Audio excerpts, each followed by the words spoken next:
Hello, gentlemen. Welcome back to another episode of Real Estate Served on the Rocks. What's happening? We're back. Thanks, fellas. Yeah, we had a guest today, which we're excited to introduce. But first, we wanted to say thank you again for all the support and love we've received. It sounds like this buyer's series of episodes we put on has been hitting the mark, which is exciting to hear. So today we're going to go over the lending side of things. But before we get in there, we wanted to make sure that you... You know who we are. Yeah. Well, If you like what we're doing, subscribe. Yeah, please subscribe to the channel. The YouTube channel is doing really well. Podcasts on Spotify and Apple Podcasts has been doing great. Please review and rate us. Yep. If you guys subscribe, you'll know when the episodes come out. We launch them on Fridays every week. YouTube channel, which is the uncut, unfiltered version of us just rambling nonsense, is out usually on Wednesday or Thursday of the week after. Yeah, so we're excited to see. That's what we were doing this whole podcast. Yeah. Well, yeah. I mean, it's We're kind of excited to see your comments on Oscar's dress from last time. I'm sorry. I'm just starting. If you guys need like a one-way ticket to Bogota, we got a guy. I know a guy. And he toned it down a little bit today. He went with the khakis. Well, there's a bright window and these bright lights, so these are my prescriptions, and I just dress how I dress. Love it. That's fair. So if I can, Unapologetically you. Yeah, right. So Oscar, how can we get a hold of you, my man? So we are going to do one number, one email. That way everybody knows. But you could find me at oscartherealtor.com. Perfect. Jameson. The Colorado Real Estate Guy, and that's on TikTok, Instagram, and the ColoradoRealEstateGuy.com as well. Perfect. JC Ortega here. You can reach me at JC Ortega Realtor on Instagram and TikTok, or JC at metro5080.com. And with that, we'd like to introduce our guest for the day. Thank you, fellas. Appreciate you guys having me here, and I love what you guys are doing, man. This is awesome. So thanks for having me on. My name is Devin Rice. I work for Day One Mortgage. I've been in the industry for coming up on almost 5 years in mortgages and almost a decade in finance in general. So been around the block a little bit. Excited to talk to you guys. Nice. You've seen a little bit of everything. A little bit of everything. Yeah, good and bad. Yeah.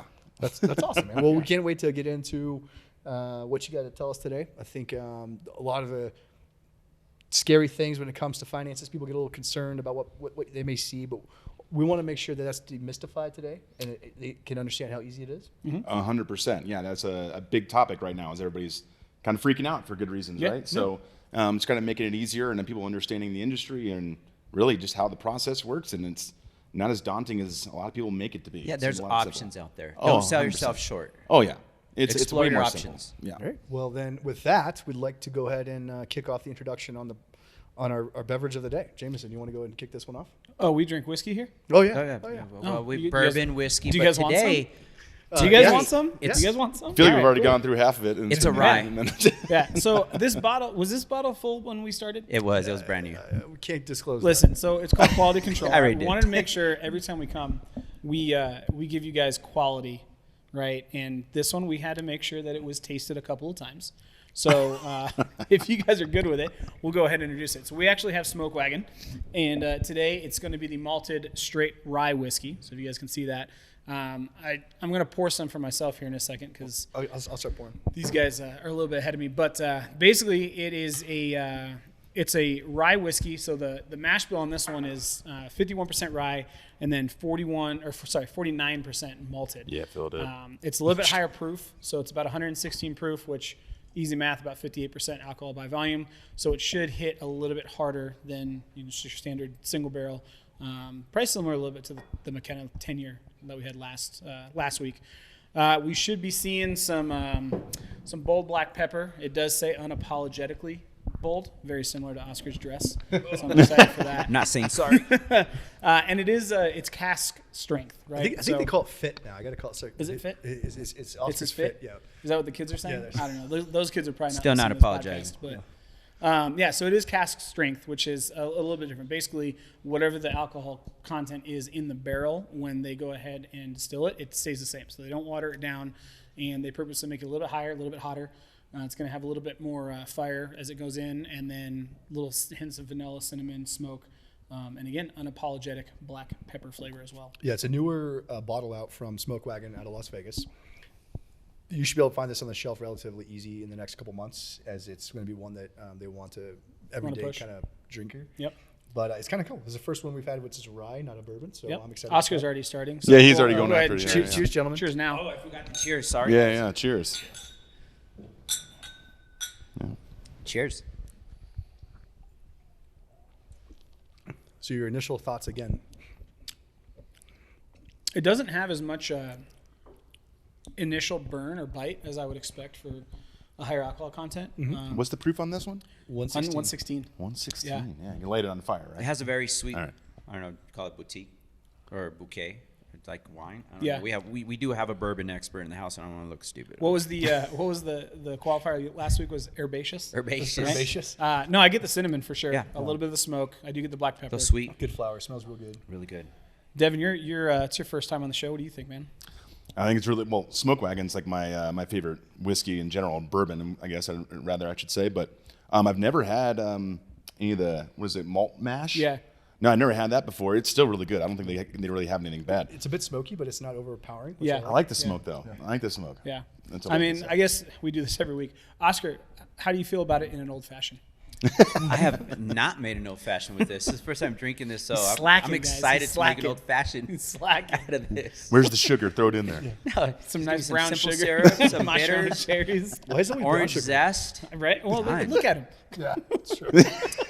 That's his nickname. I thought it's brown, Brown sugar. sugar. Brown yeah, sugar. Yeah. Yeah, I like it. Shout out to my boy Chocolate Thunder, Greg Nelson.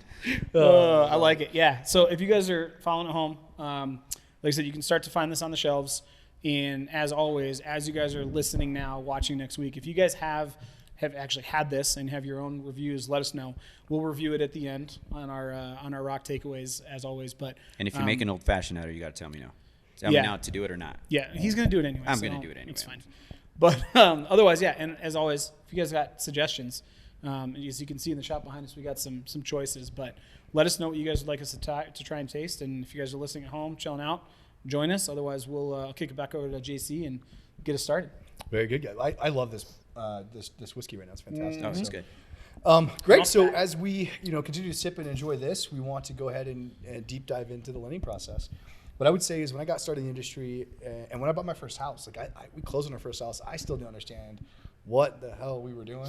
Like I sent it in this application and then told me I was approved, and then like it was a new construction, so 6 months later, then I wasn't approved, but then I was approved, and I had to like bring this much money down or this much money down and APR and all this nonsense. So when I got finally licensed and tried to figure it out, like I realized no one knows about financing. It's a lack of transparency, No, right? I think yeah. that's the biggest thing. And in the transaction in general, when you talk to people, a lot of the bigger issues are because of a lack of transparency. And Agreed.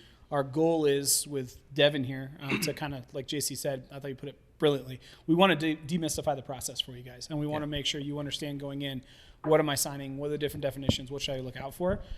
So we're going to grill Devin today, and it's going to be a lot of fun. Luckily, he's got some whiskey in him, so he shouldn't take it too hard. Yeah, But not being too scared about the process. Yeah, Don't sell yourself short. No. Ask it's the- necessary, Ask but the it's, expert. Ask Yeah. the expert. Love it. So as we kind of deep dive into it, I think the first thing we should kind of discuss is number one. So what lending companies are out there? So you are at Day One Mortgage. How's that differentiate from like a Wells Fargo or a Chase or a Rocket Mortgage or that kind of stuff? Yeah, you got it. So to make this easy, you have about 3 tiers of different kind of mortgage companies. Okay, so you have what you can kind of consider your basic broker, and a broker is somebody that probably has 20 plus different lenders they can go to, and they have to depend on their underwriting and their overlays, what's called it, which is their own kind of guidelines that they use to get a loan. And they send it to them, and they say yes or no, and that's kind of how things work. So they usually have pretty good rates, but they don't have any control of the process. Okay, you go to the other side of the spectrum, and you're going to get what you're calling like your retail style lenders. So you're going to get your Rocket Mortgages, and those are your larger ones that still kind of go at all these same lenders. They broker it out or they take it themselves, but they're much larger, and they don't really have nearly as much control of the process either. But they're usually more expensive too. They have a way larger overhead. They charge you a little bit more to get there, but everyone knows them, so they feel like they're a little more trustworthy. I'm in the middle, so I'm considered what's called a correspondent lender. Okay, so I can broker out like the big guys do, and the small guys for that matter. But correspondent means that I have all the underwriting in-house. So I do get to control the process. So I know what they're going to say yes or no to. I don't have to worry about having to go to lender to ask X, Y, or Z. We already know the answer. We just do the whole loan right in the house. We know the underwriters, we know the processors, and we send the loan when it's done. So it sounds like, the best way to break that down is you have big guys. So like the Rocket Mortgage, the, Better Mortgage. They're big corporations that Banks. have a lot of overhead. Banks as well. Yeah, correct. Yeah. Chase, Wells Fargo, a lot of overhead they have to take care of. Correct. And it seems a little impersonal because it sounds like they might be taking care of multiple states and different areas. Yeah. And then you have the brokers who are more like individual person trying to go to these other smaller banks to try to get it done, but they don't have the power necessarily of like the bigger place, like a Better or a Rocket, to get some stuff done. They have no control of the process. They're is the easiest way beholden put it. to the people with the money. Yep. And then in the middle is kind of nice. It's like a blended in between.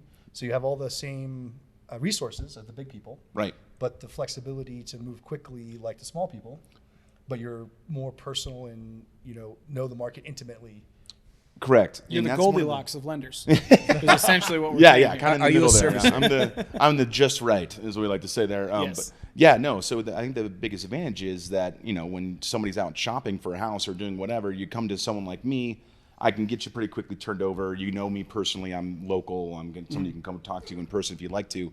But more importantly, it's the extra effort to help you get under contract and do the extra work that's needed to, be competitive in the market. No matter what the market. Yeah, because you guys aren't necessarily going on volume.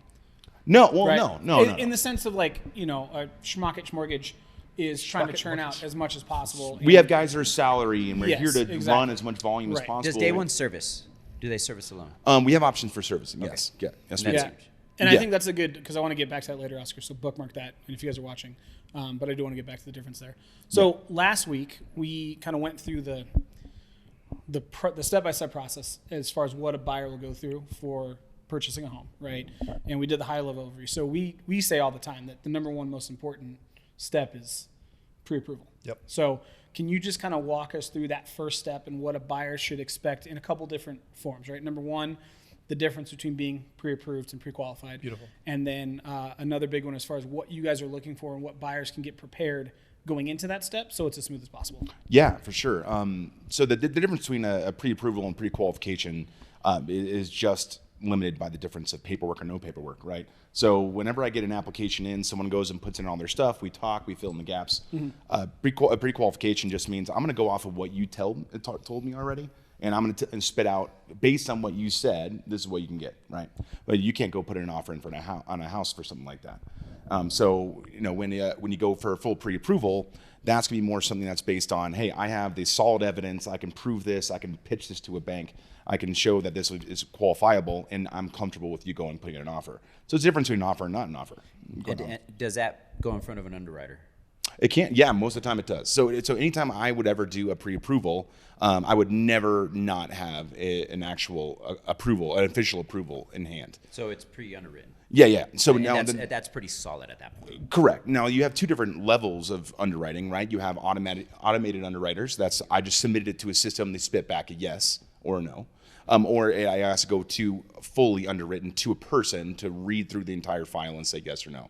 Now, when will I do that? Typically, it's just going to be if I'm going to really pre-underwrite something, it's for my self-employed borrowers. Now, have you ever got a DU or LP What out is of that? their It's Fannie Mae and Freddie Mac. and it doesn't go in front of somebody and not be able to do it? When you get a DU or an LP, go ahead. You're pretty solid, right? I'm pretty confident. Unless there's something that I didn't feel comfortable with in terms of clarity of part of the situation, then there would be no reason for me not to say yes once I get an approval from there.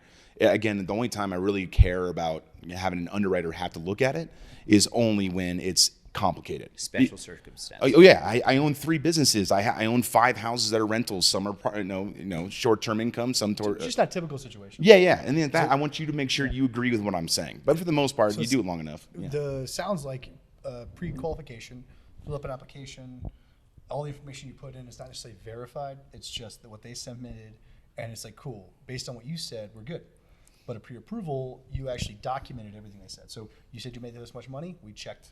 Yes, you do. I did all my calculations. See I what your know. monthly payments are, we're good. The Russians have a saying, right? Trust but verify. The pre-qualification would be the trust part. And then if you want to go full Putin, Well, you got the pre-approval. we also have a kind of good saying that's always like, yes, full Putin. And there goes our YouTube. It's There it is. Censor and delete this podcast. Listen, FBI, if you're watching, it's a joke. a Okay? joke. It's a joke. But the saying in our side is it's not what we believe, it's what we can prove, right? So we have to be able to prove everything that you say. So I believe you, but until I have the documents, I can't. Well, and so Oscar, for on your side, right, as a listing agent, and if you have offers, and the reason we're talking about this is it came up a lot, especially when it was a lot busier and there was multiple offers. If you're a listing agent and you saw something come in with a pre-qualification letter versus a pre-approval letter, is that something that you looked at on behalf of your sellers and gave them kind of the lowdown on why or why not they should accept that offer? One of the due diligence is definitely call the lender, and does he pick up? That's important. Yes. And half the time, if they have a good lender, they'll call ahead of time and then ask the right questions, right? DTI, debt to income ratio. Are they tight on that? Because it could be a solid looking offer on the real estate side, but if the financing is tight or not a lot of digging in has been done, and it's just a pre-qual, it's not, if it's pre-underwritten, Yeah, I will not accept an offer. You know, that's I will pre-qualified. go back There we to go. the seller and That's say, it. look, we might run into some issues. It hasn't been scrubbed down. I don't have confidence in the lender. The lender is a strong part of getting your contract accepted. Yeah, And if they no, do their I job agree. right, it's also the stronghold. Yeah. If Okay, we get could a- close. We will close. You can go online right now and get a pre-qualification in seconds. Absolutely. From Better and Rocket. But if the buyer's agent comes But if he- across if I- and says, "Hey, we will close," I've worked with this lender and ask him whatever, and he's fully Yeah. confident, I'll accept that offer all day. So, Unless yeah, it- I yeah, agree. and if I see one from like a Rocket or a Better or like a national easy, like you go online in 10 seconds, we're not accepting that offer. End of story. So like Unless it's super good, then we're digging in just a little bit, and then we're getting to the bottom of it. It takes another like 3 hours. 9 to out get of there. 10 times they're just gonna be like, well, we're just going off of what they put in the internet. Yeah, no, I'll be transparent. So I had a client that used Rocket Mortgage, right? And we had tried to get pre-qualified with a different or pre-approved with a different lender, and Rocket Mortgage's rates were just better because they go cyclical, right? Like some people just offer ridiculous deals. However, when we put in the offer, I probably had to field 3 phone calls from the seller's agent being like, hey, do you think this is going to close because it's Rocket Mortgage? Not that it's any better or any less, their underwriting standards are different, but there's just a history of if you have to get a hold of somebody at Rocket Mortgage, if it's after 5 p.m., nobody's going to answer the phone. If it's on the weekend, nobody's going to answer the phone. Are they going to pay attention to dates and deadlines like appraisals, right? In my case, they didn't. They actually forgot to order the appraisal. If that happens with a lender that we know we can trust, and I call that lender, that's a face-to-face conversation, right? And I've had those conversations with you and other preferred lenders. I tried to call Rocket Mortgage, and I didn't get an answer for 2 days. So we almost lost the closing, not due to the underwriting pieces, but the fact that it's just a big machine with a lot of moving parts and salaried individuals that may or may not really have the best interests of the client. So it's important to differentiate when you're shopping the rate versus the customer service versus it's a lot everything harder else. when you're like one of 100,000 Right. or Exactly. one of 10. So if you're one of 10, that person's probably going to be a bit more like diligent and taking care of you. Correct. Whereas if you're one of 100,000, you're easily lost in the cracks, and it doesn't matter as much. So again, this is not to disparage Rocket. I've had No, some not at great, all. Absolutely. great, great experience with them. Like I've I have a talked to client them that's before. at one of the greatest rates I've ever seen, got refunded. Like they've got some great deals. It's just more of a buyer beware. Make sure you guys are doing due diligence. and I think it goes back to like, let's make sure we're pre-approved. Yes. So you put that information in, you hit submit, they give you a letter. They do that because they hooked you. Like, Hey guys, at the end of the it's a day, sales pitch. our, And we our want to cl- make sure that they're our really, client- really approved for that offer. doesn't know the difference between us and the lender half the time. They're an extension of our who we Sure. are. So part of the team. And like, I'm not going to throw them under the bus. So I'm going to depend on them that they're going to do a great job. And I don't stick my neck out for anybody. So if my lender is a part of my team, I know he's going to get it done. Yeah. And I know both of you know where Devin lives. That's true. You go knocking on his door. It's true. Yeah, you that's know? very true. That's But very it- true. But that's not something we need the consumer to worry about. Nope. You trust in me. You trust in the lender that I'm asking you to use because it's an ask. We don't tell. Please. I've worked with him in the past. He knows what he's doing. We'll take it to closing. So Devin, I got a question for you then. As far as pre-approval goes, if I'm a buyer and I'm looking to get pre-approved, what are the things that I need, like per se my ducks in a row, that you're going to ask for that I can have prepared ahead of time to make that as seamless as a transaction as possible? Well, Just from the pre-approval side. So it definitely depends on what you do for work, right? So Right. it depends on what you do, but We'll do two examples, right? Do one that's just Let's standard. do self-employed versus Yeah. your W2. hourly W-2, Yeah, right? exactly. Okay. W-2 is such an easy transaction. Okay. Okay. It's nothing you need to really. You have to look for a lot of stuff. Here's the honest thing: is that if I have a W-2 employee, unless we're in a very specific program, I don't care about your tax returns. Okay. People really kind of worry about that. They Yeah. think it's going to be like a financial enema. All right, so it's it's like, oh, I need to get everything in a proctology exam. Well, not only that, taxes have in you general. ever- fucking enema. Yeah, Dude, no, have you guys ever tried to actually hunt down your tax returns when somebody goes, "Hey, It's like Oscar, enema. I need your last 2 W-2s for the last 2 years." It probably takes me. I tear apart my house. I don't know where they're at. Yeah, Like, no one last keeps time them I that had way, yeah. W-2s, 1998. Yeah. So if I ask you for those right now, I'm not going to find them. exactly. Well, if I go back 22 years, 24 years, I'm gonna have a problem with that approval, anyways. But yeah, you're. It's not going to be. It's not going to be good. You're going to laugh. Yeah. So yeah, no. So I don't need tax returns. Probably, I would say 85-90% of my borrowers. Okay. I really don't need them unless they're a specific thing. So I don't usually ask it up front. My goal is to make the beginning as painless as humanly possible. I want to ask for only what I know I need, and if I need more, just know ahead of time. I might ask for more, but I don't know enough yet. You know And, what I mean? and That's obviously, kinda what better. you what is need that? is What going is to that? depend. So what's you're going to it- be looking at W-2s. You need 2 years of W-2s. I need 30 days of pay stubs. Those are the only 2 main pieces of financial information outside bank statements that I know that I'll need. Okay. That's it. But bank statements probably, right? Oh, for sure. I need to know where your money's coming from. If you're bringing in a down payment, whether it be Right. 3%, 5%, 20%, wherever it's coming from. Yep. Okay. And then so I need to know where the money's coming from, where it is, where it's been sourced. So 2 months of bank statements, 2 years W-2s, Mm-hmm. and then 30 days of pay stubs. Okay. So basically, we need to know assets. So how much money you have. Correct. Assets are And then like income. How much cherry is- on the top, right? To make things better.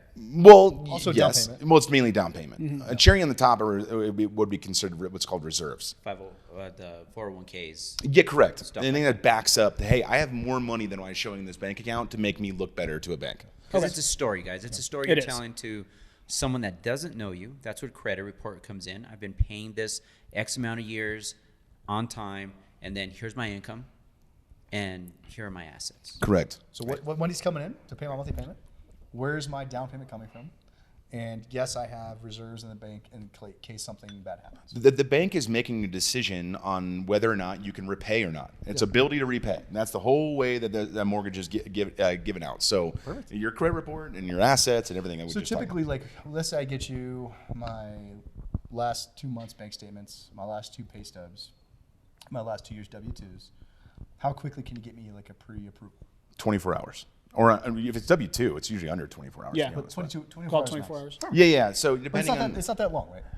Correct. No, it does not take that long. The only time you have a curveball in there is that somebody can be W-2 and also be commission or bonus. Okay. Now, if you're commission or bonus, the only additional step I need to take is I need to get a verification from your employer. I need to know how much commission or bonus you got in the last 2 years. And how consistent. I got to be able to average that out. I got to know what it is. To Again, get an exact story number. that you're trying to It's the tell. story again, You're not, right? you're not getting a bonus every like 9 months. Right. You're Yeah. getting a bonus every quarter. Or as a every other one-time month, or bonus. whatever. And Yeah. Actually, you're believe it or not, gonna get too, again. that point right there, though, is actually a big thing that I get a lot. Is that people kind of wait until they think their biggest bonus times or commissions are coming in the year to wait to apply because they want to look as good as I can for that year. Because I want to wait, and so I'm wait until November. At the end of third quarter, I'll have the better commission statement. The reality is, I'm averaging over an entire 2-year period. One statement is not going to make a difference. No reason to slow down. Well, and that's an important distinction, right? Because at the end of the day, there's times where, and you look at rates, right? How quickly rates have risen. If you had somebody wait 6 months because they were getting a bonus and they wanted to look better, that rate went from a 4.5% to a 7%. This year So in just- itself. Go 2 months. Right, but I'm saying the Yeah. point is just waiting now cost that individual X amount of money on the monthly payment or kick them completely out of the buyer pool. So that's Right. that's a very important thing that I don't think a lot of people know is you may, yes, have a lot of people have annual bonuses and quarterly bonuses. So if you guys have questions on when you should start to apply, talk to your lender and ask them, hey, so I do have a bonus coming up. Is it important enough for me? You see my bank statements, you see everything else. Is it going to make or break it if I wait another 3 months before going for a pre-approval? Because that could make a massive difference. Well, the reality for me is, as a lender, I'd rather see it first and go, hey, here's our backup plan. If I can't make it work now we will be able to make it work when it comes, Yes. rather than going, I'm going to wait and assume I have to wait Right. because it's going to be better. The more you tell your lender, mortgage broker, the more information they have to best price your loan out. Mm-hmm. It's it still has to go through the final eyes, which is the underwriter, right? Right. And if he says, wait, no, this is not going to make you look good, he'll stop you. Or, you know what, it doesn't matter. Let's just move forward. That's why you ask for 2 years, right? Because Correct. you have a full year, and then you could be half the year in and say, wait, well, I got to wait till that bonus kicks in. Well, it reflects last year. Yep. And that's when the verification of employment comes in. You know, in the foreseeable future, are they going to still be working there? Yep. Do their commissions still stand? And they can make an assessment from there. Well, we talked about this last week, right? JC mentioned it. So when you talk about the partnership with the realtor and the lender, I mean, we'll try and save you as much money up front.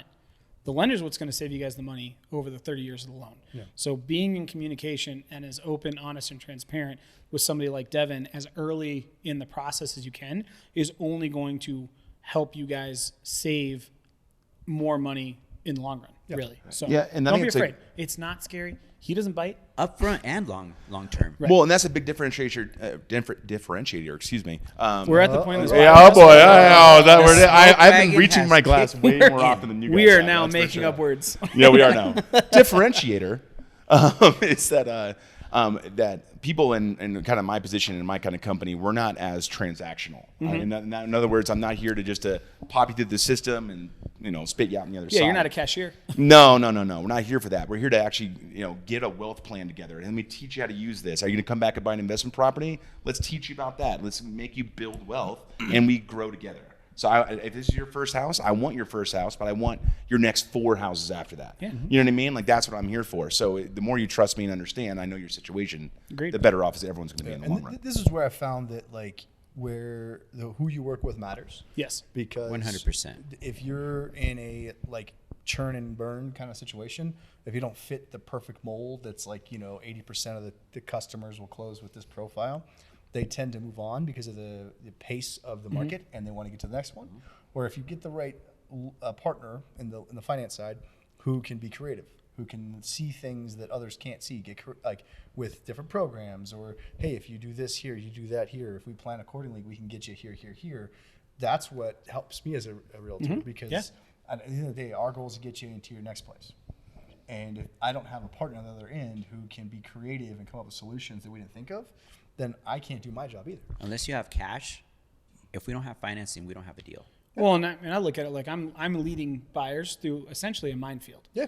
But you know how like World War II they used the dog to sniff out the mines? Well, if I have a good partnership with my lender, I know where those mines are at. It allows me to lead you as a buyer more deftly through that entire landscape to get you from under contract to close. And there are certain people, certain individuals, certain companies that you guys as buyers can interview and again partner with your realtor and whatnot. That's why we always we'll nip this in the bud too. This is why we always recommend a preferred lender, right? We're not getting a kickback. No. We don't get paid At all. It's actually anything very different, illegal. right? That's There is illegal. no, It's very illegal. It yes. is extremely illegal. We could all get our license revoked. We could get fined. We can face jail time. The reason we always offer Jail time's a bit rough. our preferred. Hey, you never know, man. There's extreme. mortgage fraud. White collar Yeah. prison. Go Yeah. hang out with Jared from Subway. I'm not sure that's A very little white bit collar, to be different honest. of a crime, but, I mean, he is white. he is, yeah, that's true. He's lucky. He does wear collared shirts. But that's why we do that, because we want to make sure that we're working with people we're comfortable with. Yeah. And at the end of the day, as a buyer, it's going to make that process so much easier. And I always tell people, like, there's 2 things I tell people. Number 1, when you're buying a house, you need to construct a team. And you need to construct a good team, because that's what it takes to get to. And then number 2, if we're going through the process and the transaction, and as a buyer, you're not hearing a ton, that means that we're behind the scenes and we're working with a really good team, and it's going to feel painless, because that's what our job is. I don't want people to have to call me and go, hey, what's this? Or, hey, have you gotten a hold of my lender? I don't want to have to call a lender and have them not answer because it's a Saturday at noon and they're doing something else. Like, I want somebody to pick up the phone so I can call them, so I don't have to tell you what's happening. And we just go to the next checkpoint and the next checkpoint and the next checkpoint. And trust me, as a buyer's agent, I don't want to have to worry about the lending side. Hey, you give me the thumbs up, I'll see you at closing. Yep, exactly. We have enough to worry about on the real estate side. Yes. And not only, is it a good process for the consumer, but as an agent, you have a good lender, I'll see you at closing. You should feel like going to McDonald's. Yeah. You go through We're the done. drive-through. Let's your go. food, you leave. You don't want to know what's happening in the kitchen. Not gonna lie. We don't want to know what's going to happen. I in would the say kitchen. Chick-fil-A Well, they're fast. because those dudes they have that on lock. Yeah. Well, and on our side of very things, it polite. should always be like a contingency plan, My A, pleasure. B's, and C's. I would communicate that with you Yes. guys. Yep. Everyone knows, hey, this could be potentially an issue. If it is, then this is what we're going to do. This is what we're going to do. But just know that the deal is not going to fall apart. We got it. So JC, can you summarize for us real quick, like what we've talked about as far as that process goes with Devin? Yeah, so ultimately, it sounds like, so once we get the documentation we need, we verified income and assets, then what we want to make sure is that we have everyone on the same page so we can move forward to get to the next spot of the transaction. So once we start making offers, what's that process look like? We'll just go from a buyer's agent and we'll transition into a lender. So as a buyer's agent, like how do you process writing offers? Oscar Jameson, please. Communication with the lender, right? What does that look like? With the lending side, closing costs. Do they have all the money for the closing costs? That's going to be Yeah, once they've verified their assets and income. He says, you know what, they're covering it. Or you might have to ask for some. And now with the market, now we can actually ask for some closing costs, and you can use some of the money allocated for the buy down. You know, the lender will, what happens if give you. what happens if your folks have plenty of money in the bank? What other options do we have to like take advantage of certain programs? Outside of the buy down? Because that's where I would allocate that money. I mean, I'm thinking like, let's say right now they have enough money in the bank. Why not take advantage of like a DPA? and or down payment there's there's another acronym. Down payment DPA. assistance. So what does that look like? Well, what does it look like on the lending side? Because that has its own outcome, right? If they have their own money, plenty of money, you know, they're going conventional, it's a slam dunk, right? But let's say that, you know, you're borderline and you want to buy the rate down or you want to do some other thing, allocate your money somewhere else. You talk about down payment assistance. What is down payment assistance? What down payment assistance are still available? Oh man, there's plenty here in Colorado. Main one everyone hears is CHAFA, right? So everyone knows about CHAFA. CHAFA is just like a state-funded program that essentially, what they're going to do, man, is they're going to give you guys a little bit higher rate. You have VA, FHA, conventional. You have all the programs available for DPA. But what they do is then you can get grants. Grants meaning they'll give you the money, but then you never have to pay it back, right? So it's just poof, it's gone after a certain amount of time. But most popular ones with an at least competitive rate, they'll basically put a second lien on your property. It says, hey, I gave you X amount of money, which is enough to cover your down payment, and it's going to sit on the back end of your loan as a second lien, but there's no interest, there's no payments, it just stays there until you decide to refinance or sell your home. And so, which is really nice actually, because we gain equity now, you know, pretty fast lately, obviously, right? So that you can refi in as early as 6 months and pay back that money and refinance to a low rate. God, hopefully that happens. So Devin, how, like, when you talk about CHAFA, and is it the Colorado Federal Housing Administration? Is that what it stands for? Correct. Okay. So if you talk about that, is there a limit to how much they will put towards your down payment? The most typical program is going to be 4%. Okay. 4% of the total down. So it'll be, you know, again, FHA requires 3.5% down.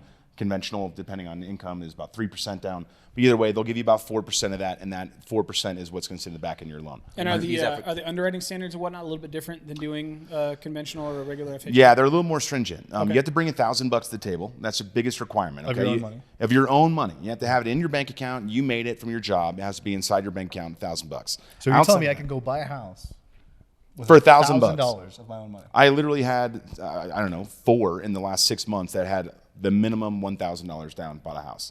So again, one of the biggest like takeaways from my time in real estate was the myth that you had a 20% down. Yeah, But that's a nationwide thing, right? This crazy credit profile. But now you're telling me like I can go buy a house with $1,000 of my own money. And actually, believe it or not, again, like in the last 8 months, it's the most doable it's been in probably the last 4 years. So what is it like credit wise? Like what kind of credit score do I have to be able To use CHAFA or DPA, you need a 620 credit score. Okay, 620 is your minimum to get in. That's it. And That's by the not way, bad. Guys, that's not hard. That's not not hard to hard. get Just- to. and I will tell you, the 620 borrower is going to get the exact same interest rate as the person that has a 760. There's no differentiation. Either you're in or you're out. That's it. Yep. So 620, which let's be honest, even for Mexicans, that's a 620 pretty low. is. That's a Jeez. Adios mío, it's a low. Wow. That's low. no funny Forget story. the So pooping joke. we did the DNA test stuff on the 23andMe? No, ancestry.com. Yeah. So we did that whole thing. Like it's crazy. We're trying to figure this all out, and we looked at the profile, and so forever we thought we were like way Mexican, like 75% Mexican. But I mean, then- the man grew up You'd in have tricked Mexico me. City. I'll tell you that one. Yeah. It's a quick 100. peek. It's a quick 100%. peek. It's a quick peek. So we get it back, and it turns out I'm like 55% Spanish. Oh, I could see that. that's what- Conquistador over here. But that's what makes a Mexican. Yeah, but my credit score went up Because 50 points that same No, day. yeah, mine did too. After I got my 23andMe, I'm just kidding. No, I'm not kidding. No, Credit score went up 50 points that same Yeah, day. 50 points. Spanish, not Mexican? Oh, there you go. Listen, I'm not provable. gonna lie. I put Hispanic because I'm Puerto Rican on my college administration, and I got a lot of offers from Stanford and Harvard and Yale because they're like, "Wow, this kid has okay grades, but he's also Hispanic. Can you please come to my school?" Yeah, it makes sense. So Yeah, they get quota. Jewish. But yeah, so anyways, like, Only in certain That's parts of not his a life. race. I'm Only in sorry. certain parts. yeah, so basically 620 is it's easy. It's not bad. It's It's not bad. It's not. you pay your bills on time and you have like one. Somebody credit should card. look up like average credit score in the U.S., but I mean that's probably pretty close to what it I would is. say it's No, probably no. 675-ish. No, yeah, it's it? a little higher than that. Yeah, little yeah. higher? It's you're closer to 660s, 670s. Okay. Yeah. So that is not overly hard. No, not at all. And $1,000 from money you're making from your job shouldn't be too difficult, assuming you make the right steps. So we can go buy a house with $1,000 and a very basic credit score. With zero down. Right, because we can get concessions, right? So that's the biggest part. So just so you guys understand, so when you do a down payment assistance program, you have to cover the closing costs. Correct. Okay. With any transaction. Any transaction, Any you gotta transaction, cover. there's closing costs. The average somewhere between $5,000 and $7,000 is a pretty good guess. It's usually a Can percentage, you use right? some of the DPA money for that? No. No. Okay. That's No, zero. strictly down payment. That's closing cost. Yeah, question. exactly. Only towards the down payment. Yeah, it's a good distinction. I just want to call this out. So the down payment assistance is for the down payment and the down payment alone. It does not cover closing costs. It does not cover earnest money, which can go towards closing costs. Correct. The $1,000 is basically to make sure that somebody getting down payment assistance has skin in the game Correct. and is serious about buying a house. They have you That invested. said, your down payment, it could come from your earnest money. Money's Yes. already in. Yes. Yes, correct. Money's already in. It's your Yes. money. You use that. What's That- average that- earnest? 1%. 1%. 1%, So right? if you're- $300,000, yeah, $3,000, right? That means you're going to get $4,000 back if you're buying a $500,000 We've home. literally had folks who bought a house. My last one, We had one together that got money back. $23,000 back. They in get their closing. earnest money back, Yep. or parts of their earnest money back, because they had enough. But it is an closing important costs distinction, right? When we say $1,000 out of your own pocket, this is where the seller concession comes in, and this is where the communication with your lender comes in. Because Devin, you can tell us how much concessions we need Right. to cover those closing Correct. costs. And I'm always going to guess high, right? Yes. So a little bit. And so I'm always going to guess high a little bit. So What's that document that gives them all that information? a loan estimate? The good faith estimate? Yeah. Well, it used to be called good faith. Now it's called loan estimate now. I'm from the old school. Oh, I know you're old school, man. I feel like know good you're faith old. is Good just faith. like You got the new vibes of Urla? 2008. It makes you feel good. Yeah, It's yeah, vibes yeah. of 2008. They're like, yeah, this is about. You're back in the CDO days and Yeah. all the crash stuff. Yeah, that's where you're at. But no. in my It's called loan estimate now. And so if you guys ever shop around, and this actually kind of comes back a little bit to when you guys are talking about Rocket and things like that. I don't have any bad blood about the big guys out there. I think it's important for people, if they start there, to at least branch out a little bit and try out and see what the people have to offer and see if we can be competitive or beat out the other offers. You should try that out. But when you get a loan estimate, it's specifically built now, from what you said, good faith. Used to be everyone can make up their own stuff. It all looks different. I don't know how to compare these things. Loan estimates look exactly the same. They have to from every single lender other than their name at the top. And so you can actually compare people. Say, hey, this is what I spent money on. This is what they're offering. You should be able to make an informed decision. And that's huge. If you have a lender that is letting you know, hey, go shop me. He's confident about his product. Love it. Absolutely. And you should. Yeah. Would So agree. that's down payment assistance. So we did down payment assistance, which is a way to get your down payment down. Right. Use some different products out there. So now we have our pre-approval. We know that we maybe need cash, maybe don't need cash. We've already sourced it.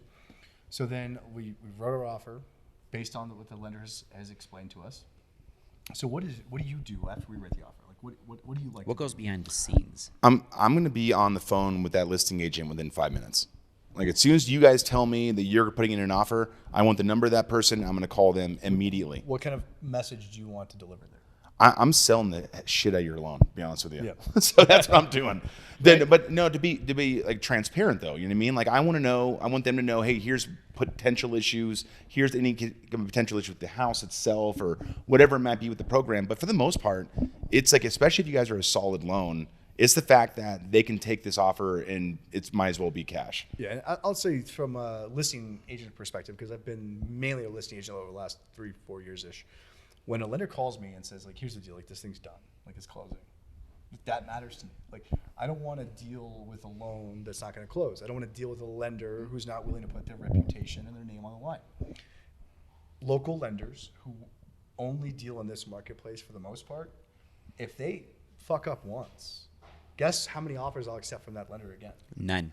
It's such a small world, man. Yeah. I'm telling you, it is. I've already dealt with so many different agents that I had a repeat business from, and it's being forthright and honest about everything, right? Yeah. It's a huge deal. Yeah. Like, I'm not going to just blow sunshine up your ass just because I want you to take my offer and then I can't follow through. That doesn't help anybody. I'll see a repeat lender that I've closed with, hands down. I tell, sorry, it's done. Yeah, I know They this know what one's they're good. doing. They know what they're Absolutely. doing. We've actually accepted offers that are lower than others Because they could based get it done. on the reputation of the lender. Because guess 100%. what? I would rather risk my client's next house on someone who I've closed a deal with than someone that I haven't for $2,000. Kind of like the agent, right? Yeah. I've never done a deal with this agent. They're offering crazy amount over, but they just want to wrap us up. We're going to be off the market for 30 days. A lot can happen in 30 days. Now we're stagnant.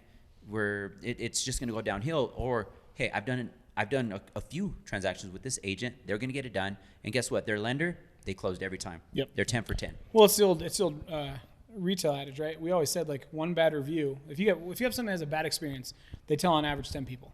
If you have somebody that has a good experience, like one person, right? So when you guys are working with these lenders, like, it behooves them and us and you for them to close it. Like, that's the entire You can point. do a thousand things right. Mm-hmm. All it takes is Maybe one. somebody will notice. You do one bad thing once, everybody finds out. You're only as good as your last loan. Everybody man. finds out. Yep. The best Absolutely. indicator of the future is the past. Yep. And I am not going to put my reputation on the line You guys are getting philosophical. for somebody. To be or not to be. This is the Pour him whiskey. another drink. So Devin, Yeah, if so- we're yeah, not there yet. Yeah, so now we've established communication with listing agent. You've sold the shit out of the. You're the guest. I'll pour you. The borrower. Don't you worry about that. And everything's looking good. So at that point, we as agents, we're going to go ahead and assume our offers under contract accepted. And I will tell you, we've had deals accepted because of the lenders we used, because of the story they told and the confidence they gave the listing agent. To a T. Oh, yeah. We've had that experience. So on our end, the next part, we're going to get the earnest money in, which is like the good faith. Hey, we're ready to roll. We have money. So then on your end, on the back end, what's the next major milestone when it comes to the transaction? Well, and maybe talk about a little bit of something that the consumer doesn't know about, that it's a process. It's one of the main processes of loan. What does the underwriter do, and what is the process that they go through to approve the loan?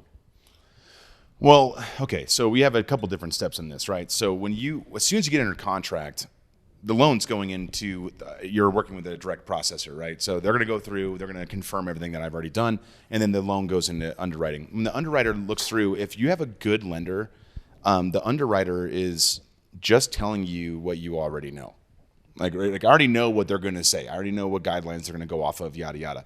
But all they're going off of is they're checking all the stuff you've already given them and making sure it all checks out, right? Like, no, you didn't calculate this right, or you didn't get whatever else right. If you're good at what you do, whatever you spit out should come back to you the exact same way. Like, oh, yep. Yeah, their job is to shoot holes through it. With all the acronyms, right? Yeah, The oh, yeah. VODs, This is actually VODs, good. VORs. Oh yeah. And the good distinction here also is that me and my processor are working for the client.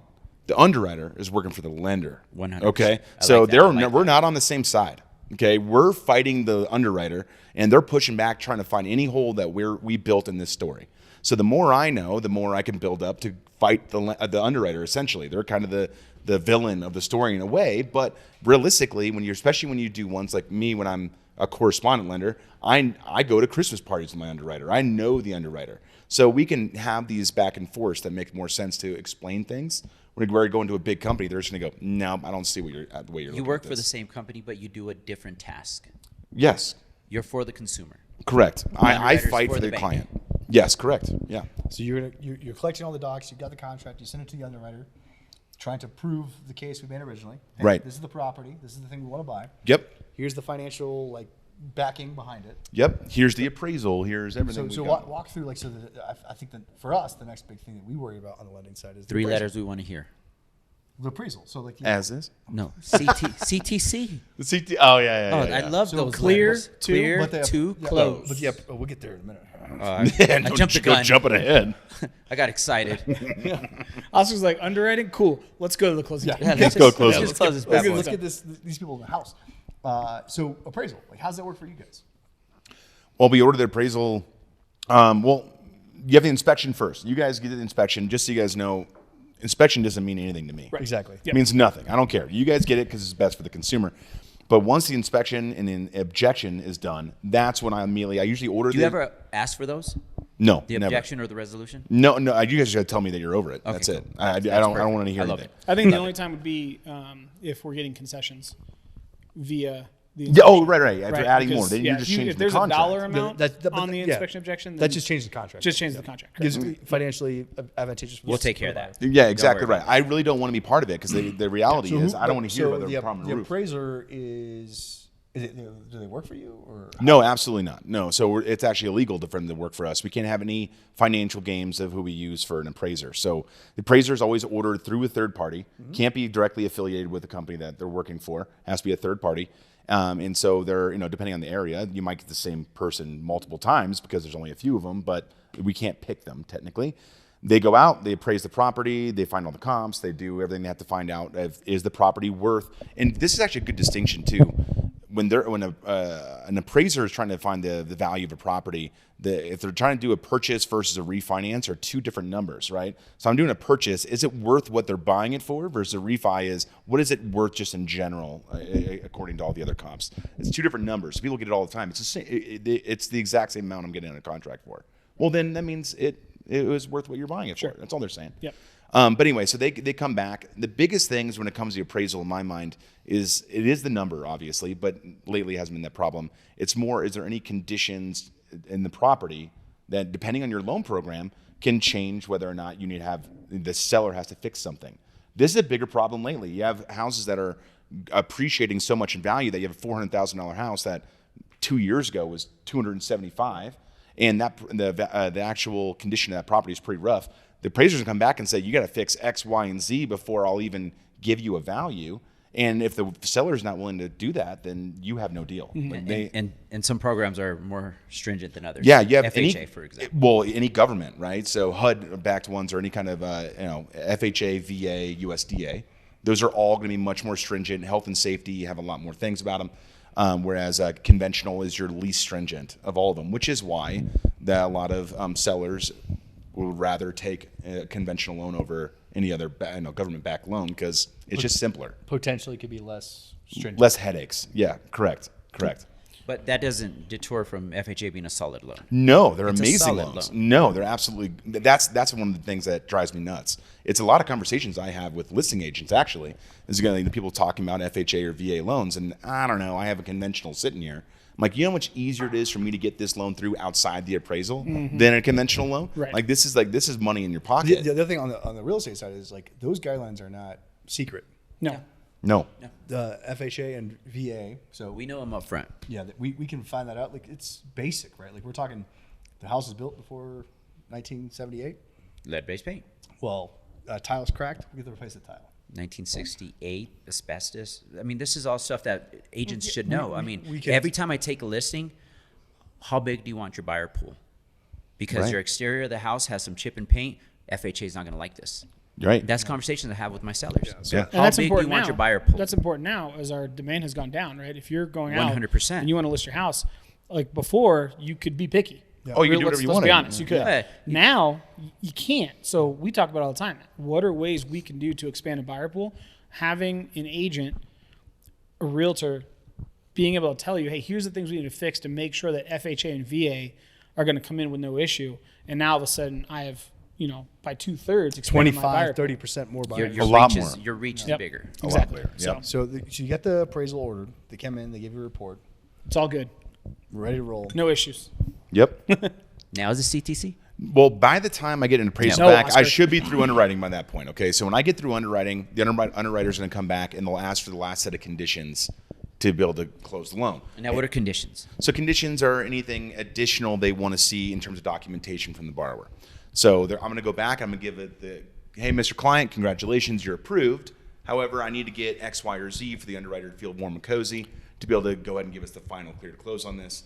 Usually the conditions, if we did our job the right way the first time, Minimal. then it should be barely anything. A couple, Anything that comes up rather often that people could just be prepared for? Yeah, like doing simple. They call them letters of explanation. If Okay. LOX. LOX. Yep. So those are literally just letters that say that, hey, I had this inquiry was because of this, or this is any kind of explanation that the underwriter needs to again feel good. That we presented them this option, and they just want a letter from you saying, yep, this is true. Yeah. And one of the Something things that's that we a see little that with is funky, like, call it gift money, right? I've seen it a couple times, gift money. There may be letters of explanation. So Big again, deposits. working with a lender that can look at a file and communicate effectively can prepare you to have those things done beforehand, which then leads to things like not having to extend closing and not making sure, again, it's the minefield, right? Right. Move in on time. Yep, And exactly. there's a difference, right? Like certain lenders, I've had emails saying, "Hey, I need a letter of explanation for this." Mm-hmm. Then I've had lenders who send me the letters of explanation, said, "Please have your client sign this." Exactly. So again, like just things that make things easier for you and making sure we get to the next step the easiest way possible. Yep. And again, for our convenience as well, because we have a landmine of stuff we have to do. I preface my buyers, keep everything electronic. Because your lender is going to ask for 20 times. Yep. Electronic, just shoot it out. And it's because you have different departments, right? You're going to look at it, and maybe your processing department's going to look at it, and maybe the closing department's going to look at it. Obviously the underwriter is going to want it, and sometimes it's different systems. I don't know, but it's not. They're not trying to make things difficult for you. Oh no. On the contrary, they want it to be smooth for you, but keep everything I electronic. want every document once, and I want it at the right time, and I'll prepare it for you ahead of and time. you might You're ask gonna for need it this. twice. Right. Like let's say Keep it electronic. Yeah, if you have a borrower that is trying to go be a buyer and they've been in the market for 2 months, I'll let you know by the time you get under contract, you're going to have to update these docs for me. Right. But after you update the docs, I'm not going to ask you for it again at the closing. Right. The only thing you will have at closing though is that if you're a W-2 employee, whatever it is, we're going to have to call and do a verification of employment. So just be prepared for that. Your HR department, make sure we have the right contacts. Make it easy for us to do the things that we have to do in We order talked to about close. it last podcast. Don't lose your job. Don't go put a lot of stuff on credit. Don't go union. buying cards. Do you don't do a ring different- softball before closing? No, actually, my company doesn't do that at all. No, we don't have to do another softball at closing. So we just have to do the last minute verifications that you still have your job. That's a big COVID thing, right? So we make sure you didn't get laid off in the middle of the time of the period. You didn't go buy a car. You didn't do X, Y, or Z. But for the most part, the end of a transaction should be extremely simple, and that kind of stuff will be asked for during my condition list for a final approval. Typically, how long before closing do you issue the CTC, the clear to close? My team is due for 5 business days prior to close. Huge. So Huge. that's seven total days. Some 8. So some lenders day before closing, you're sitting there biting your nails. So clear to close. Explain. What does that look like? So clear to close means we're done, right? So it means we've taken it all back. The underwriter said, "Hey, I need these conditions in order to close." We go to the borrower, "Hey, I need these things." Give it back to them. They go, "Thank you, done. You're And ready to go and close." There's Approved. two big things, right? There's a Ready clear to to close, release money. and there's a closing disclosure. Correct. So the difference between the two, go ahead and explain that and how that relates to what Oscar said as far as his good faith or loan estimate. Right. at the So beginning. this is an awesome thing that they changed back in 2008. So a loan estimate is there to tell you, here's my initial offer of credit to you, and this is what I'm initially going to offer you as a loan. You actually get in the closing disclosure, there's a comparison of what I offer you in the beginning versus what you have now. Mm-hmm. And there's a journey in between there, right? Mm-hmm. Some people will change their minds, will mess around programs, down payment, whatever it might be. But in the end, the closing disclosure says, other than a little small, balancing by the title company of taxes or whatever the little things need to be adjusted. Out of your here's hand. it. Yeah, correct. this is essentially what you're going to be closing on. Are you comfortable with this? And let me compare what you're closing on to what we started with. So you're very familiar and it looks exactly the same. It's easy to understand. That's always signed 3 days, at least 3 days prior to closing. Is there a threshold? You can't be off by. Oh, well, yeah. You have your, depending on what it is. So there's certain things that can't change by, like your rate can't change by more than 1/8%, or there's certain things that can't be adjusted by a certain percentage to hit the thresholds. But for the most part, if you're communicating with your lender, you should be pretty Spot on. oh yeah, it should be very similar. What's cool about this is we've when I first got started, like we would literally not know if we're closing until day of. Oh yeah, no. Oh my God. And That was a then nightmare. We would not know like cash to close, interest rate could change, like all the variables. Like so, I guess the biggest three things were your monthly payment, your interest rate, and cash to close. Yeah. So when I first got started, all three of those could change up to the minute you sign the document. Mm-hmm. So could you imagine like you're a buyer emotionally tied up in this house that you think you're going to move into that day, and you were told 30 days ago that it was going to be a different rate, different cash to close, and all of a sudden you find out like, hey, you have to sign in 12 hours. Make this decision now. Yeah, Either For do the next it or 30 you years of drop your the life. house. or we're done. I remember when that came was out. that was an impossible decision. It was another acronym that came out, TRID. TRID. We were like, what People- is that? people- Oh my yeah, I God, what remember is when people this? were freaking out. That's But what he's talking about. I love it because now, like, no less than 3 days prior to close, you know exactly what your cash to close is, your interest rate, and your monthly payment. And if you're a buyer, does it give you an out? It does. Yeah, you have an out. It's important, right? Yeah. And it holds. and holds that's the, recently. It holds the lender accountable. Mm-hmm. Was it 2017? I think it was. Yeah. I think it was 2017, yeah. 2016. Yeah. One of the two. But either way, like And then they revamped it the last 2 years. Yeah. With Earla. loan terms and loan. So Devin, real quick, this is a Oscar just reminded me. So when you look at the closing disclosure versus the loan estimate, right, and you're looking at the comparisons, give me like, I don't know, the top 3 things that you would have a buyer look at within those lines that they should pay attention to as far as if they're different or not. So you're going to have a breakdown. So when you go through a loan estimate or a closing disclosure, you're going to have your lines A through J. Okay, everything is itemized out essentially in letters. The only thing that really matters in terms of what a lender changed in turn charging you something that they had anything to do with is only line A. Okay, line A is it. Okay. That's my only contribution to this. How much I charge you? Did I charge you to get an interest rate? All that's in there.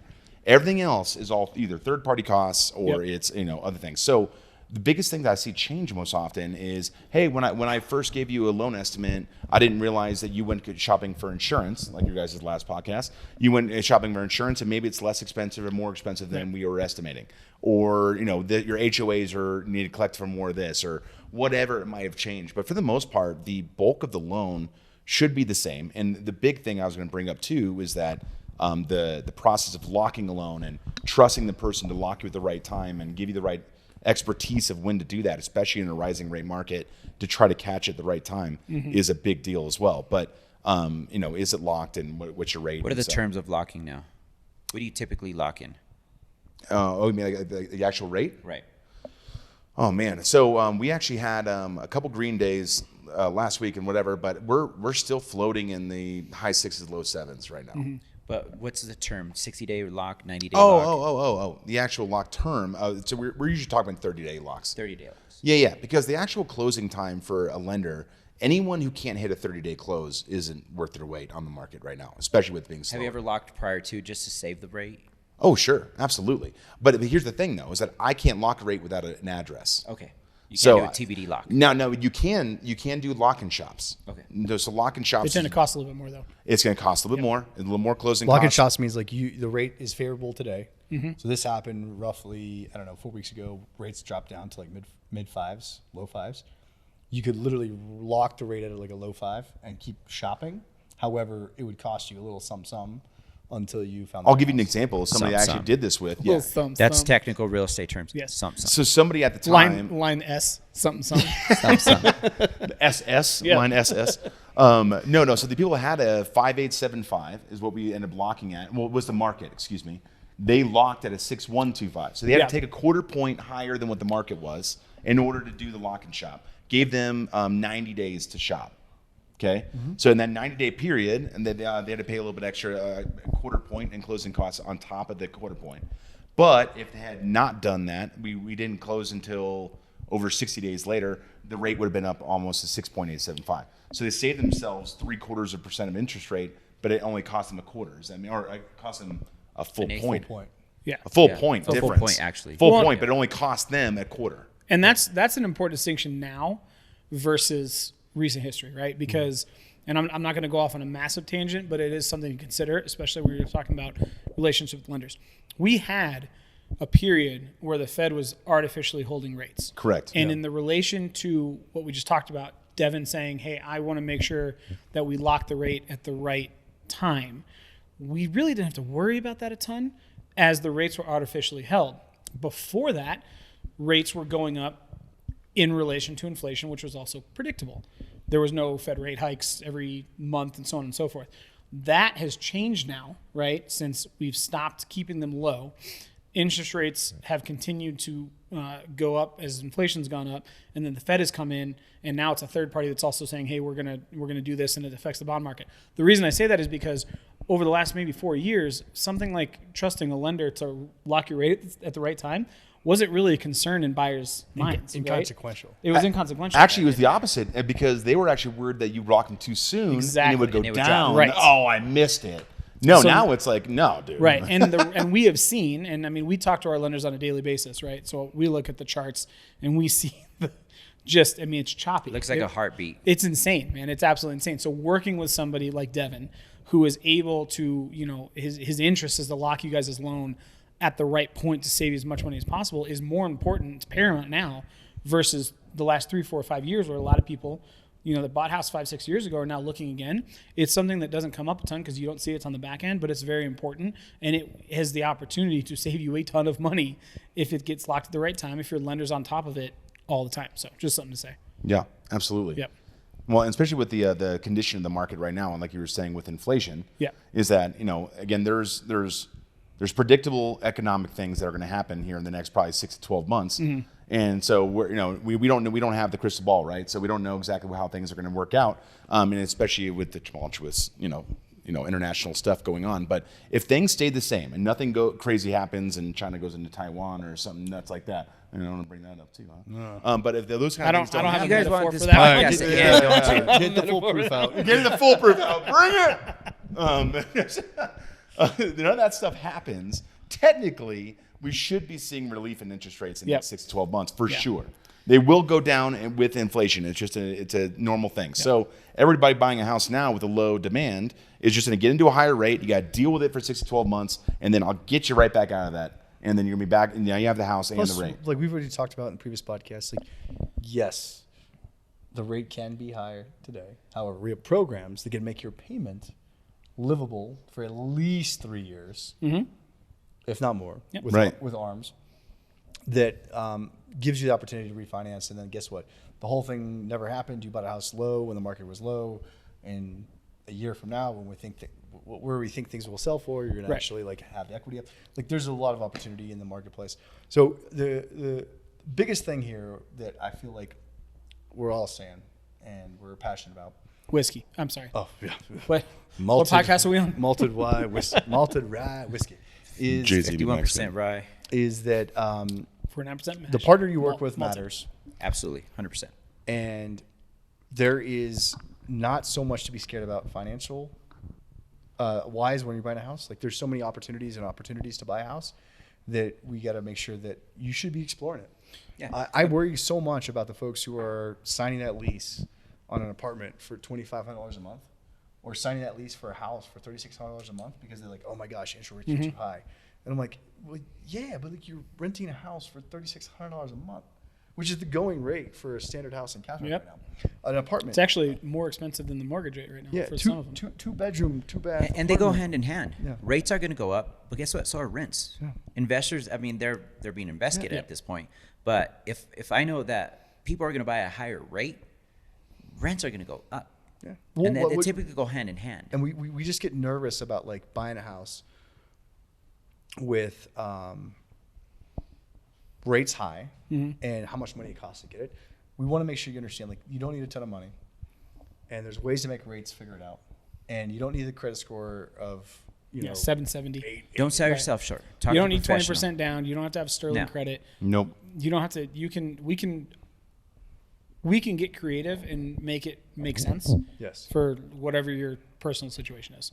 Make the phone call. It's not going to cost you anything. Sit down with a professional.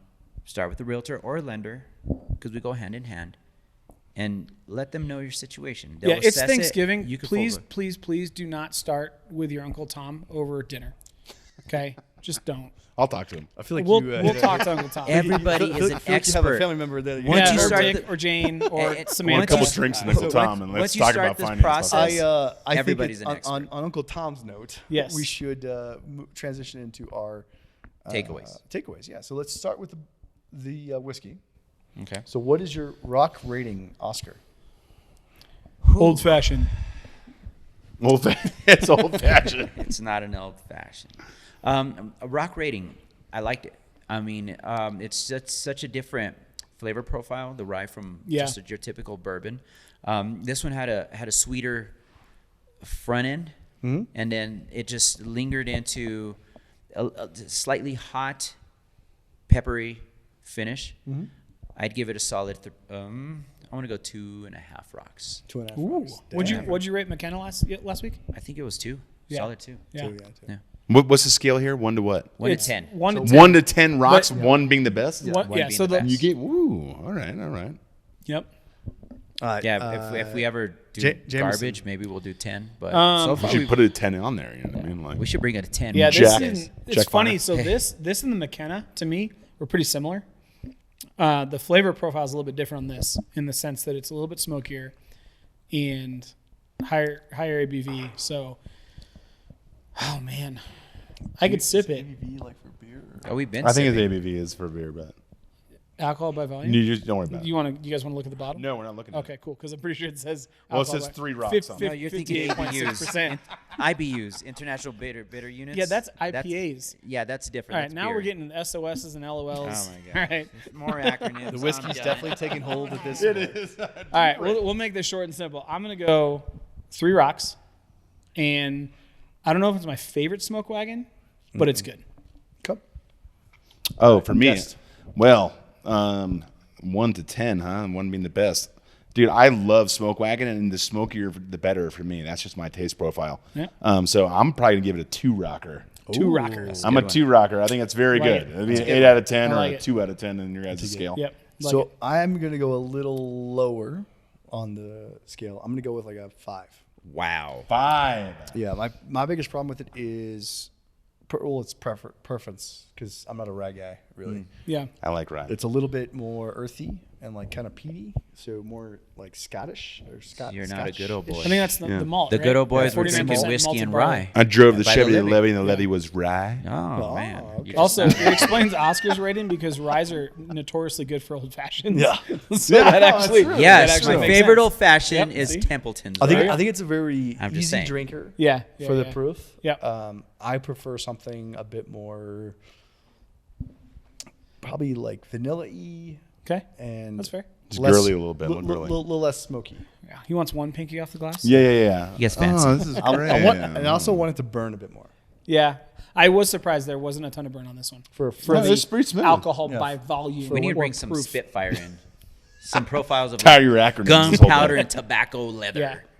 I'm gonna go and skip that episode. Gunpowder and lead. I think I'm it's going a to be here Miranda by Lambert myself. song. All right. So again, though, like very pleasurable drink. Yeah. Yeah. If you I guys can think find it. this would go great with the gar. Yes. Oh, yes, yeah. It would. I would enjoy that with a guard Yeah. for sure. Yep. Some Arturo Fuentes. Wait, we need Oh, Charlie. Arturo Charlie's. We need Charlie's. Oh, we need Charlie's pour. Hit Charlie, please. Who's gonna Hit do him it? up. Go for it. You're closer. You know, hold this. Yep. So, Oscar, we're going to transition from that into your one rock takeaway. So my takeaway is the overview of, we could go on for at least another hour with this, with other subjects. But at the end of the day, have the conversation with the expert. Don't sell yourself short. There are options. Make sure you have that good, subtle conversation and give as much information. They are on your side. The lender is on your side. He is your advocate. All right, Jameson. So I have a theme when I talk to buyers that are questioning, when to buy in the market. And I always say that the right time to purchase or buy real estate is whenever you are ready as a buyer, right? But the caveat is make sure you have the right information and reliable information. The only way to get that is working with a realtor and a lender. So if somebody comes to me and goes, hey, I'm not really sure, is this the right time? I've seen 18 different headlines around what I should do or what I shouldn't do. That's when I will refer you to, obviously, my professional opinion, but then a lender as well, because the more information that we have as a collective, the more informed decision that you guys can make on really probably the biggest financial and emotional decision that most people will make in a lifetime. Just make sure you have the right information. I think having Devin today was eye-opening in the sense that there's a lot of things that go into it. There's a lot of transparency that's required, but the more that you have, the more confidently you can say, yes, it's the right time for me, or hey, you know what? No, maybe it's not the right time for me. And I think that's the biggest takeaway I have is make sure that you're partnering with the right people so that you can make that decision one way or the other. Great. Devin. For me, I would say the biggest obstacle a lot of people put in front of themselves is themselves. Yeah. That it's really what it is. And they always assume that they can't, and they heard from their parents, they heard from their friend, I can't do it for X, Y, and Z reasons. Uncle Thomas. Oh my gosh, man. I can't tell you guys how many times I've talked to somebody that's like, I was just told to call you. I was trying to figure it out. And the next thing we know, we have an approval and we're under contract. They're excited. Oh yeah, they're way excited. Like, I didn't even know I could ever do this. Right. Because there's too many, misconceptions in the market and there's too much chatter. All that really is, there's enough programs that have been given to you by so many sources, especially when you work with people that work with a lot of different banks, that there is something out there for most everybody.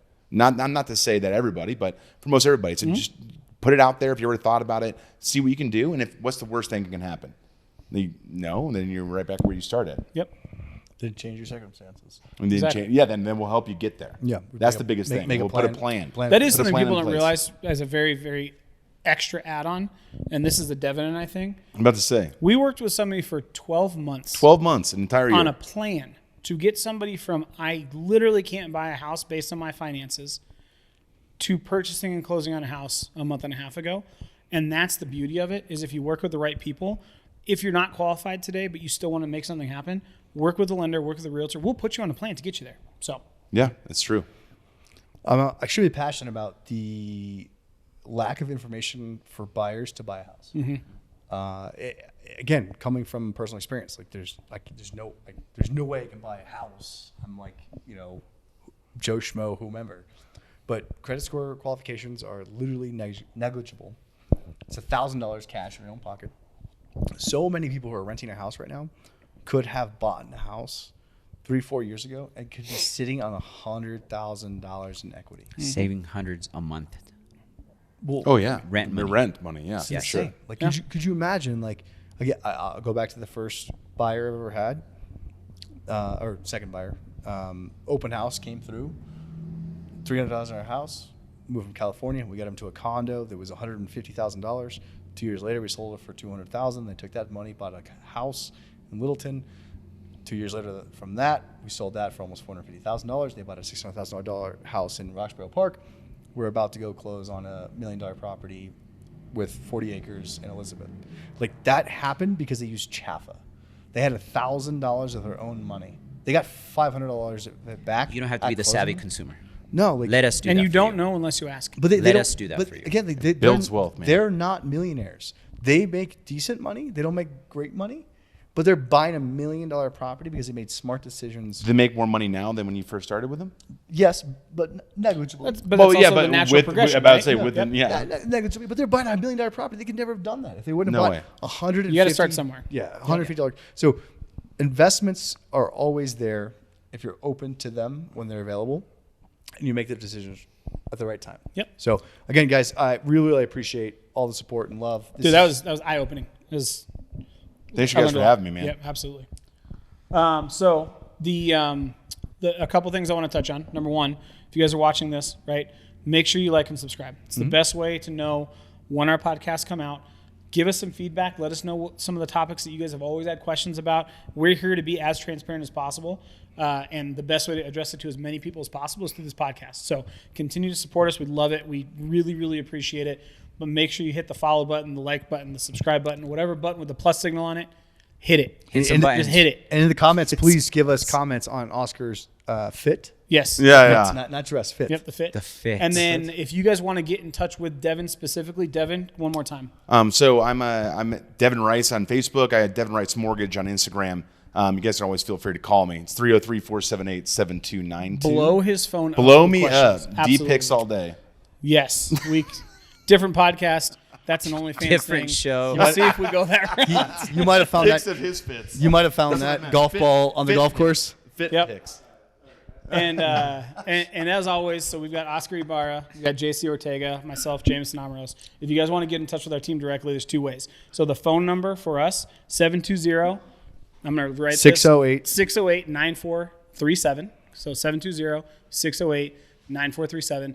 And then we do have an email address that will go to the team. It is resotr@metro5280.com. So if you guys got any questions and you want to email us, you want to get in touch with the team, resotr@metro5280.com. Feel free. One of us will answer, get you partnered up with us or something of our team. And yeah, guys, I had fun. It was a good time. Yeah, it was awesome. Absolutely. So Super appreciate all the support and love.